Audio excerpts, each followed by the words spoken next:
Thank you for listening to Scandinavian Crimes Podcast. Be sure to check out the episode links and be part of our other social media platforms where you can leave a topic suggestion or even share some of your insights regarding the subject matter of the episode. We will always do our best to provide a well-researched episode, but sometimes due to limited access to information and translation issues, some information can be lost. It is therefore good to do your own research and get a deeper understanding of a case of your own interest. So with that all said, let us start today's episode. So welcome back to Scandinavian Crimes. My name is Devante, and say hello to my lovely co-host, Delila. Hi. And on this podcast, we talk about famous Scandinavian criminals who made their mark throughout Scandinavian history. So I know the last couple of episodes have been just small updates about the world and some other, general things that we may have discussed before. But this case, this is about a murderer, technically a serial killer. And this is about a nurse, and this was recent history, active from 2012 to 2015, and it's crazy how the story transpires. The story was so crazy in Denmark. There's a whole TV show or Netflix TV show about it, and it was super good. Me and Delila had to watch it, so you already know. But in June 2016, a shocking case unfolded in a peaceful town of Nykobing, Denmark. It would become a tale that sent shockwaves through the community, as well as in the medical field. At the center of this dark narrative, a woman known as Christina, a nurse who did horrible things and was convicted of murdering her patients.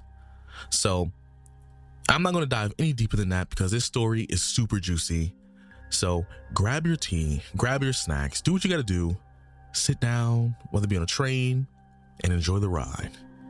Because this is the story of the nurse Christina Aistrup Hansen.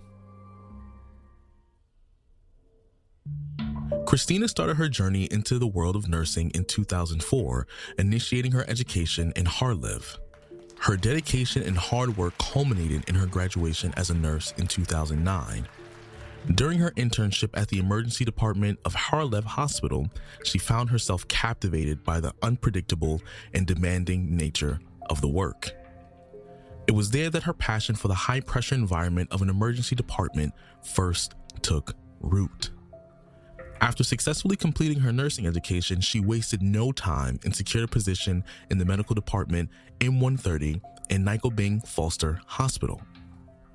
During her tenure, the hospital witnessed a noticeable surge in the number of deaths, particularly on the shifts when Christina was on duty. Matters escalated after the perplexing demise of a patient named Arne Herskov in March 2012. Like the rest of the department staff, Christina found herself under police scrutiny. The investigators were concerned regarding the unusually high levels of morphine and certain substances found in deceased patients' system. Nevertheless, the investigation had to be closed and no charges against anyone was ever made. It was concluded that the patient committed suicide. However, Arne's close ones found that hard to believe. Christina's personal life during that period was similarly tumultuous. She was in a relationship with a man since 2007, where they shortly after had a child together. However, in 2012, her relationship with her daughter's father came to an end. At the same time, her sister got diagnosed with cancer and became ill in the summer of 2012. Around that time, Christina had changed departments from the medical department of M130 to the emergency department in the same hospital. In October 2013, her younger sister died after a grueling battle of over a year and a half with cancer. After the death of her sister, Christina was prescribed medication. During this challenging period, she also resorted to her sister's sleeping medication, Zopiclone. There was strikingly a large number of deaths, to many who came to the intensive care unit when Christina was on duty. Several of her colleagues noticed it and had almost become customary during the years of her tenure at the hospital. It had become so prevalent, in fact, that particularly intense shifts involving deaths like cardiac arrest or critical bleeding incidents in the department gradually were named Christina Hansen shifts. However, opinions about Christina at the hospital were divided. Some regarded her as a trustworthy colleague and friend with remarkable skills as a nurse, while others grew increasingly uneasy, harboring suspicious and sometimes terrible feelings as if something was wrong. Part of this suspicion arose from the fact that she frequently was the center of dramatic incidences. From life-threatening bleedings to cardiac arrest situations, she somehow was often the first to administer initial aid. It was almost like she predicted the cardiac arrest before they actually happened. Outside of her professional life, Christina had also managed to draw considerable disdain from some of her nursing colleagues. This animosity stemmed from an incident at her private 30th birthday celebration. This led to disputes and toxic exchanges on Facebook to erode the workplace atmosphere to such an extent that both were eventually summoned to their supervisors. Afterwards, a lot of Christina's colleagues spread many bad rumors about the young woman. When Christina received more and more enemies, people started to not trust her. Her closest working colleagues noticed missing medicine, an increased death rate during her shifts, and many more scrupulous things. The patients who died had overdosed of different medications like diazepam as well as morphine. But what was strange is that it never had been recorded that the patients had been admitted to any of the medications mentioned above. Police would arrive during times when death was completely unexpected. It occurred frequently, and it was kind of normal if some did pass away in the ER. But due to limited evidence and the complete trust of the medical staff, no actions were ever taken by the police up till a certain point. One of the most frequent night shift colleagues to work with Christina was Pernilla. She had an unpleasant suspicion that Christina killed the patients for some time. Her suspicions had been further fueled 14 days before the horrible night of February 28th.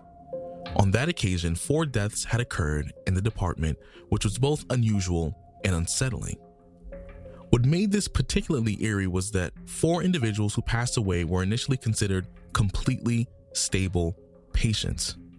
Pernilla told the emergency department's chief physician, Niels, of her concerns regarding Christina, but due to the severity of the accusation, Niels had to receive some more evidence before he could report it to the police. Then came the horrible night shift, spanning from Saturday, February 28th at 1900 to Sunday, March 1st to 0700 2015. Pernilla on the night shift had made a point to closely monitor Christina's activities throughout the night. However, even before 2100, the shift took a dark turn with the demise of the first 2 patients. The first victim was a 66-year-old Viggo Holm Patterson, who had been admitted to the hospital the same afternoon at 1629. His life ended at 2035 shortly after Pernilla discovered him with the droplet containing a mysterious white substance.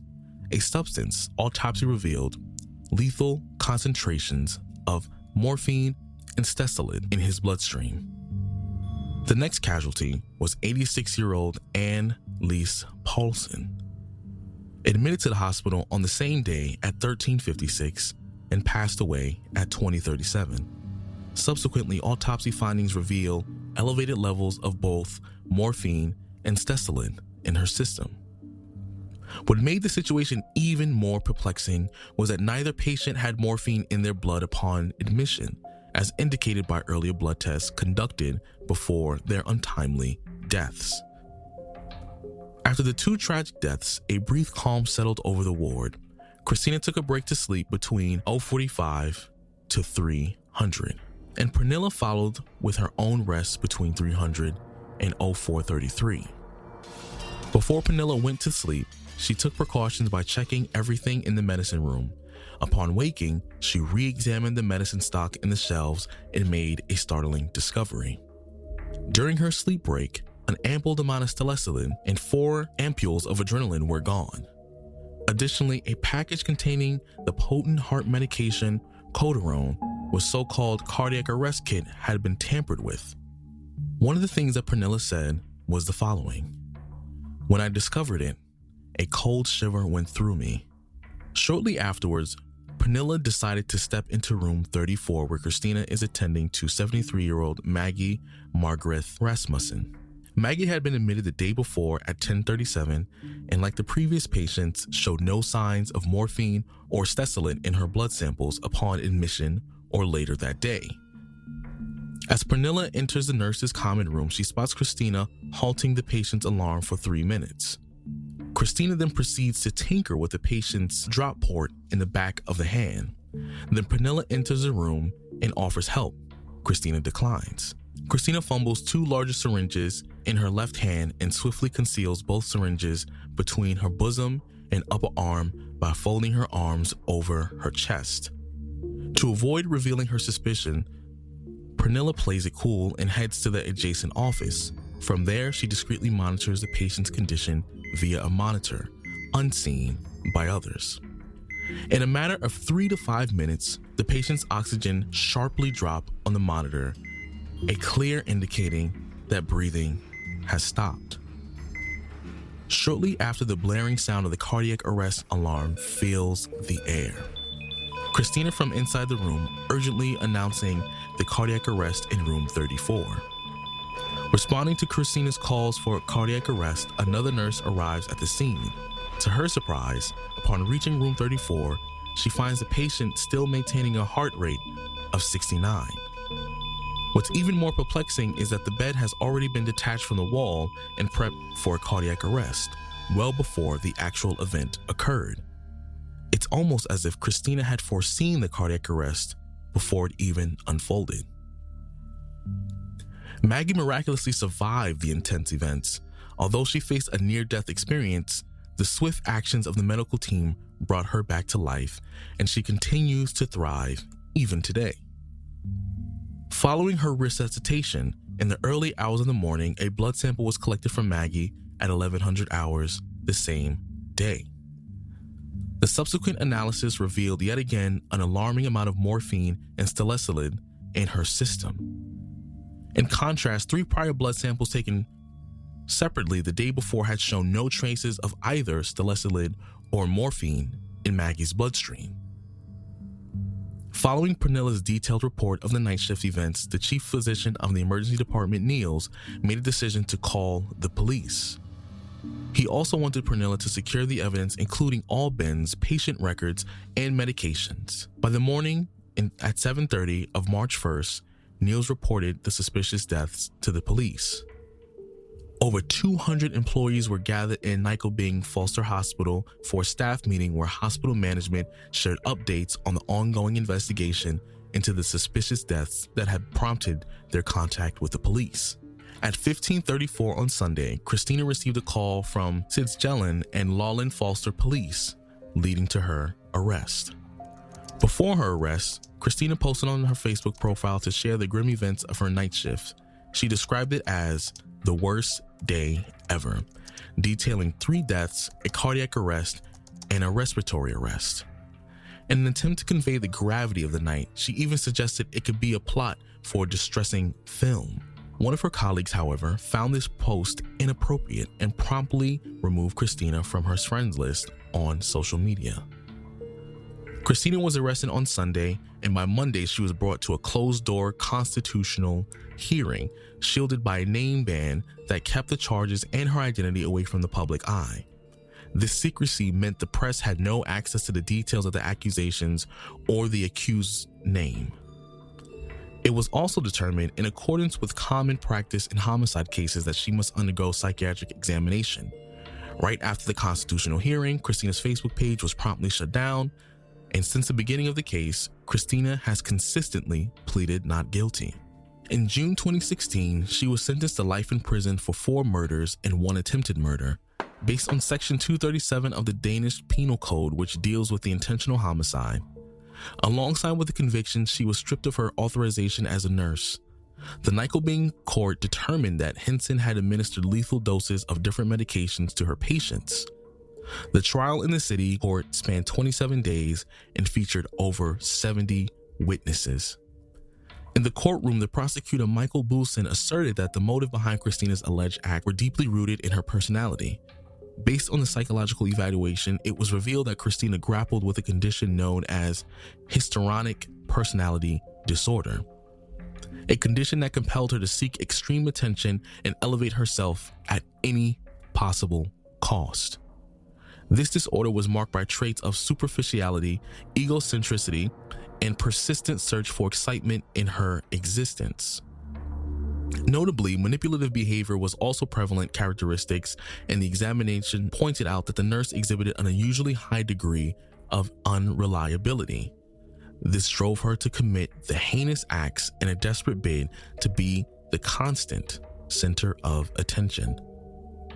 Pernille's testimony is vital in the case against Christina, positioning her as a high-key witness. According to Pernille, patients tended to worsen under Christina's care, leading Pernille to suspect deliberate administration of medication to make them sick.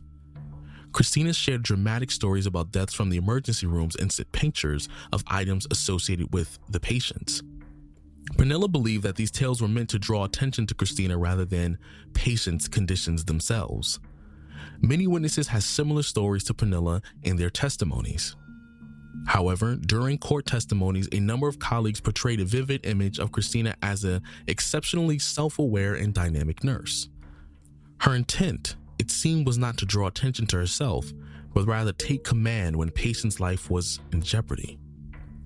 Evidently, many believed in certain situations that she could make better treatment decisions superior to the doctors. Christina stated that she had obtained 2 medical preparations for Maggie following a request from a female doctor. However, this claim was contradicted by the doctor during questioning, who deemed it absolutely incorrect. The doctor explained that the 2 preparations could be highly perilous, providing one of the reasons for rejecting Christina's account. At the time of the judgment, Christina appealed the national court, seeking dismissal of her case on May 2017. She underwent a single jury trial in Österlandsträtt, resulting in convictions of 3 murders. However, the High Court did review this, but altered the charges to the guilty verdict of attempted manslaughter in 4 separate cases. Consequently, her life sentence was reduced to 12 years in prison. The basis for this adjustment centered on forensic and evidence-specific details. Although it was established that Christina's medical misconduct did not occur in treatment or pain relievers by mistake, the technical evidence wasn't robust enough to confirm the initial verdict. The Service Council examined the medical data and determined that it wasn't possible to definitively establish the morphine and diazepam injections directly caused by the deaths. Whoa. Yeah, so this episode had, like, as you know, a lot of information, and it's very hard to like know what is a rumor and what is fact, but we really tried our best to get as much facts as possible and not go with all the rumors. But we did like mention, because it is important for the story, about the gossips and stuff like that as well.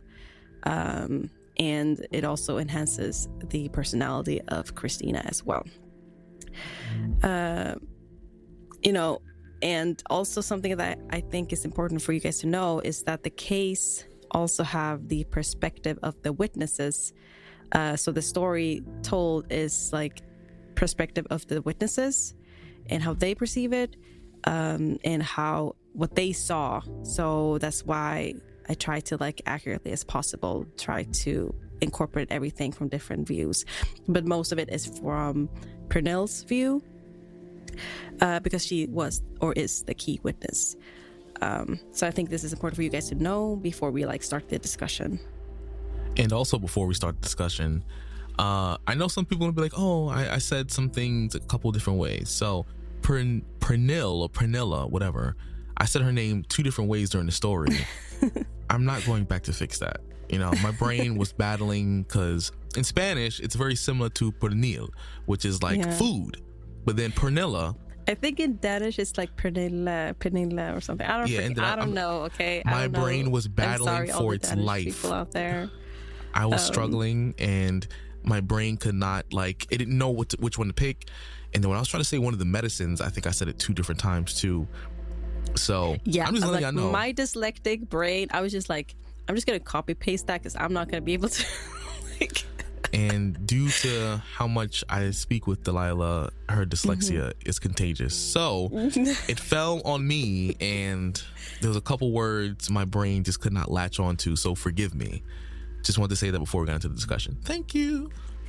Yes. So, okay, let's start with the discussion. So, you know, Christina's personal life was like constantly brought up in the story, and it's also to add more like in-depth understanding of her circumstances. It seemed like she was always trying to find this glory or have this like aura of like I'm amazing, but it got worse after her sister's death. And later in the court or the trial, she tried to like justify that or saying that, you know, I lost my my sister and the husband, we got a divorce and stuff like that, to kind of like justify like or say like I don't know why she said that, maybe for sympathy or maybe for like this dramatic effect. I think it was for sympathy. Me personally, but could be. But I guess you're going to get to that point eventually. But I really want you to tell them why, like, they got divorced in the first place. Okay, so I didn't put that in the story because, like, it's hard to like, because it's mostly like rumors and there's no way to find that really.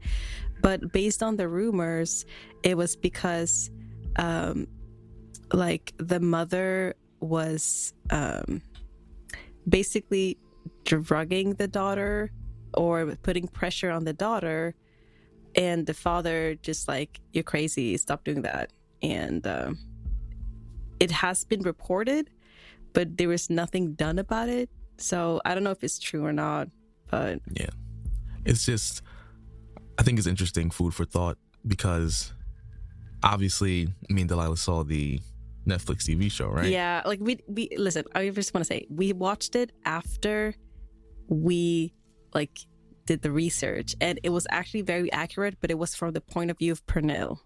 So yeah, or Pernilla, however you say it. Pernilla. But yeah, it was Pernilla, like, I think it's Pernilla. Yeah. Yeah, but it was like super interesting, especially the perspective how they did it with the show. And during the show, like Delila, I'm like, why did she divorce her husband? Like they never really talked about it in the show. Yeah, they never specified it. Yeah, they gave hints. Like yeah, like you knew something was off based on how Christina would describe her relationship with her ex-husband, but you never officially knew. And I think it's for the same reason that we can't officially say either, because there's nothing set in stone. I think in the show, didn't they say like, oh, he abused me or something like that? Like she was blaming. Yeah, but that was from her perspective though. Yeah, it wasn't she was saying, an like, official he abused report. Me, and like we don't know if that's true, if that conversation happened or not. That is from the Netflix show, but that's why I never really brought it up here. But based on reports that happened, she was charged for drugging basically her daughter with the sleeping medication. Yeah. So that is basically, that's the only thing we know for like something that is reported. But in the show, she was kind of saying a bunch of things, and also I think they did an amazing job in like portraying her personality of being this victim or being this hero. It's like, yeah, she was like a very charismatic victim. Yeah. And it's funny too. I like that. I think that was like a really cool mix. Yeah. So I'm like, she's still a victim, job. but then she still was someone everyone wanted to be. Christina was this, Christina was that. So like a lot of her, like So it was like a nice cool mix that they did in the Netflix show. But also I want to talk about something else on the Netflix show that I think, my opinion on the show. I'm going to mix this part with my opinion. I said this part. This part with my opinion, but it's based on information that was mentioned in the court. So like, how like based on, there was rumors that Christina had a sexual relationship with So it was like, I've always wondered if that was like the case, because in the show it was as if like Christina can do no wrong, and it seemed like a lot of people turned a blind eye to it. So it kind of would, I'm not saying it's true, I'm not saying this is true, but wouldn't you think it could kind of make sense on why she got away with what she did for a long time if it was rumored that she was having sexual relations? Everybody was afraid to say or do anything because she was so well liked, and because of her past, because when she was attendant and when she was a nurse student, she was seen as this, like, she was a really good scholar, she was amazing, and like all of her superiors really liked her because she was giving these calls like better judgment than the doctors and stuff like that. And she just made herself look so appealing and so amazing to the superiors and to her co-workers. So those co-workers that saw that something was off, they couldn't really say anything because they were not believed in. Like, nobody would believe them. And also, too, in the court about the whole sexual relationship with the chief physician was that they try to discredit.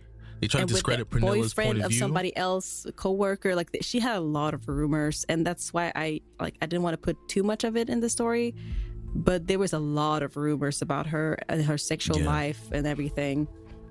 Because at least how it's portrayed in the Netflix show, once again, this is just this show. I'm not saying this is fact. They like kind of showed it as if she had like a kind of open life. Because she was single, she liked to go out and kind of just do whatever she wanted, and she was very charismatic. And so the rumor would then kind of match her personality. I guess people made assumptions about her at the hospital and assumed that she probably was sleeping with the chief doctor, when in reality they never had a relationship. And honestly, then they try to use that. We would never know if that actually happened or not. Like, honestly, we don't know. The chief physician, Nils, he said he didn't in court, and also like other places, I guess. But you know, we don't really ever will know. We will never know, ever. Yeah, and they try to use that in court. Think a cheater will tell? They try to use that in court to discredit, I guess, Pernilla's kind of point of view to make it seem like it was a jealousy thing. But like I said, we don't really know what happened. We're only going off the information that was told to us. I think we did mention it in the story, but back then, Nils and Pernilla was kind of like a couple. A thing. They were in a relationship, but they weren't really married or anything. They were just started off being in a relationship. I didn't add it in the story because I didn't think it would be that relevant to the story.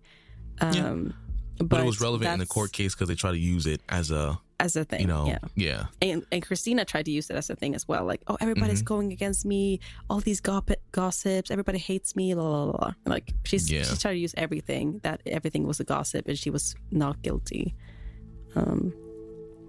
That's why we added those things, because, you know, she tried to use it in court, saying, you know, all these things. So there was a lot of interesting things that they used in court. And what was it? The other one about the professor, like the mortality rate from like 2009 to like 2015. I want to read that to you guys, because there was a professor that made an analytical like report on the mortality rates. I don't know if it was with the court or if it was just like the professor's like interest in the court and the case or whatever. But the mortality rates from 2009 to March 1st, 2015, coinciding with Christina's arrest. Noticeably, the years between 2011 and 2012 showed a significant pattern. Like, on average, there were more than double the deaths during Christina's shifts compared to before and after her arrest. And that's just crazy to me, that nobody noticed this increase at all. I mean, they noticed it, but they just like didn't think much of it. And the professor highlighted that 1% probability that the increased mortality during the defendant's duty is not a coincidence. So he's like, this can't be like a coincidence. This is crazy, you know? And in 2011 alone, 33 patients died during Christina's shifts, amounting to 2.5 deaths per 100 duty hours, as opposed to 1 death per 100 hours when she was off duty. So she's like doubling that. And it's crazy for people who maybe don't fully understand numbers, because, you know, I get it. You know, that's fine. That's fine. You know, 1% is based on the analysis is like, okay, that's normal, you know, because you're working in an ER hospital, especially during those kind of graveyard hours when sometimes really bad things can happen. You're going to lose some people. But the fact that she was doubling the numbers compared to an entire hospital that was floating on 1%, crazy. And it jumped to 2.5 from her alone. That is a substantial jump. She's doubling the amount of deaths an entire hospital would have experienced within the course of a few years by herself, which the is professor also ridiculous. It's like the professor also like concluded that, you know, the excessive mortality had like, it's established, like it's there, and this excess of it is not accidental. Like, this is like, there's no way this could happen if she didn't purposely do something. And Yes. I just think I think that was important for you guys to know, so you guys get like a kind of like an understanding of what truly happened and like how much. But she was never really reported for that. And even though they found a lot of patients having excess of, you know, or being overdosed by whatever medication she like used on them, they never reported them. And, you know, the evidence were gone because they had to like, you know, bury them or whatever. So that's why she only got sentenced for the 3 deaths of the patients on the February incident. So what's interesting about like hospital cases like this is like, you know, we've talked about like killer nurses before, like, you know, like Arne Finnesset, for example. But for some he reason went to Denmark people's... is doing that. I don't know why. Yeah, I don't know. You guys I don't know have what's going on in Denmark, honestly. Yeah, even by U.S. standards, like that's a what's little going interesting. on? Come on, like chill out. I'd be a little worried about your nurses in hospitals, but in reality, what's so interesting is that with hospitals in general, though, things like this can happen, and then because they're so concerned about lawsuits or getting sued or whatever the case may be, whether it's a super high end, you know, hospital versus a very, you know, I guess not so great hospital, all of them have the same motive, and they're all afraid of lawsuits and their reputation. And I think that's a part of the reason why, like, I'm pretty sure someone noticed. This is not a culture only in Denmark. This is like worldwide. Everybody's afraid to report anybody. Like, even though people see it, they'd be like, I mean, I guess some people don't want to believe it's happening. Yeah, some people are in shock. Some people, I think, and some people are just like, yeah, because they, as I told, like in the story, a lot of her colleagues were like, we can't believe that she would do something like this, you know, because she didn't seem like that type of person, I guess. But, you know, there's a lot of similar cases in UK and everywhere else where this have this issue. Yeah. Where people, unfortunately, a lot of people who have like those tendencies to kill or have this either hero complex, narcissism, even sociopaths, psychopaths, some of them go into law enforcement, nursing. They can be doctors because they have control over people's lives, and it sucks. But this is a worldwide situation because you have hospitals that are afraid of getting lawsuits, so then they cover up data. They don't say anything, and then people are dying because they don't want to be sued. They don't want to have bad reputations. Everything is about money, basically, because like they will get money and stuff based on patients and stuff like that. But if nobody want to go there, then you don't get any money. You don't get anything. Especially in this case, because the hospital's reputation was tarnished after that. People didn't want to go to that hospital anymore. Everybody was afraid, you know, even though the police force and politicians and everybody was like, you guys could go there, like hurry up, it's fine. Like everything's normal. We have everything under control.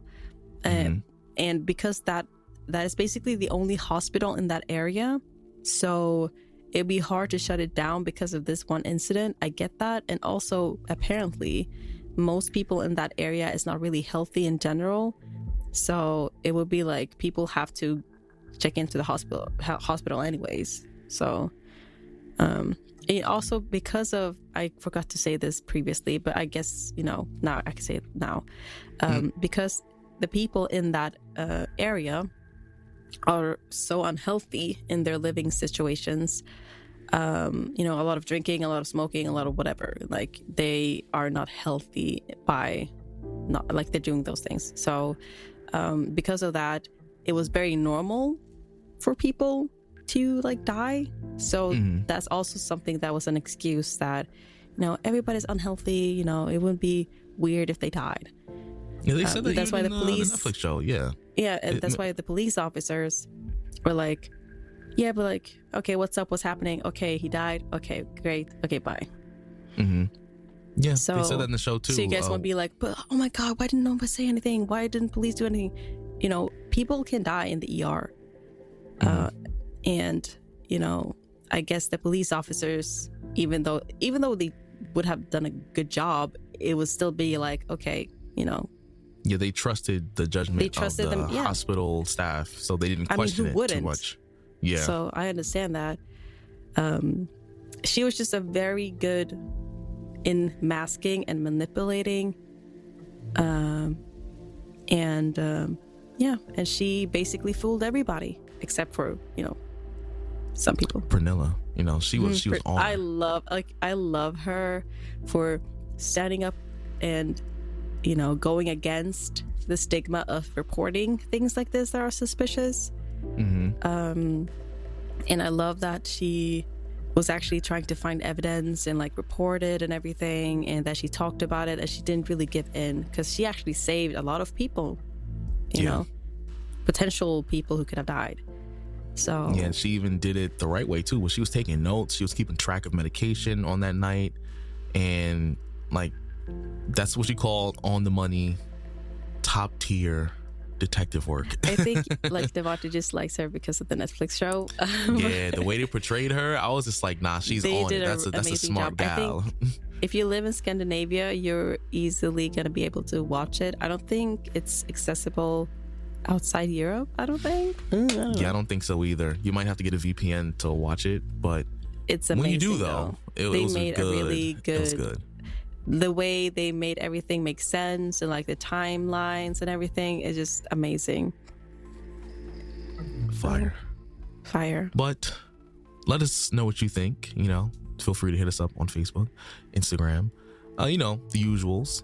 And let us know if you've seen the Netflix show. The Netflix show is called what again? I feel like we're making a commercial. Yeah, almost, right? We're almost promoting this. It was just that good. It was very, based on the information found online, it's very similar to The Witness, obviously, because it was based from that. They also stated that in the show as well. So, yeah. So let us know if you've seen it. And I guess to wrap up such a interesting episode on a positive note, anything tasty on your mind? Ooh, I actually want to have, potatoes in the oven. Oven baked potatoes. Not baked potatoes. It's I want to slice it up a little bit so it has a little bit of crust, and then with some butter and some seasoning, all that. So I want that with, I don't know, what protein should I have? You can say the protein. I don't know. No, I don't know. Steak? Oh, shit. Oh, well, I guess I can have that. I don't know. What's so interesting? I was meaning to tell you about honey butter. Oh. That's cool. I mean, with what? It's, I wouldn't say with what per se, but I heard it's fire. So I'm gonna. I mean, it's sweet butter. That sounds. Yeah, good. but it sounded super good, sweet, savory. Well, you can't just eat that. You have to eat it with something. I know. I mean, if you want to be eating it from I guess it's from the package. You just spoon it and eat it. I don't know. You have to make honey butter, but I think I'll probably have it. Ooh, honey butter probably would do really well with some baked chicken. That sounds amazing. With some chili. I don't know about chili, but I would like that with some spiciness to it. Sure. I like spicy, sweet, and butter. And I think the baked chicken with some honey butter would go crazy. But sounds nice. Yeah. Hope you enjoyed today's episode, and I wouldn't say sorry for the other two ones, but basically wanted to prepare you for this one. It's a longer episode, and we're trying our best not to flood you guys with absolutely long episodes. But this one's just amazing. Yeah. So we wanted to make sure that you guys get the full jizz of it. So yeah. Jizz? Let's not say that. I don't know. Anyways, I'm just gonna give up. Wrap it up. Bye. And we shall see you all next week. Peace out. Bye.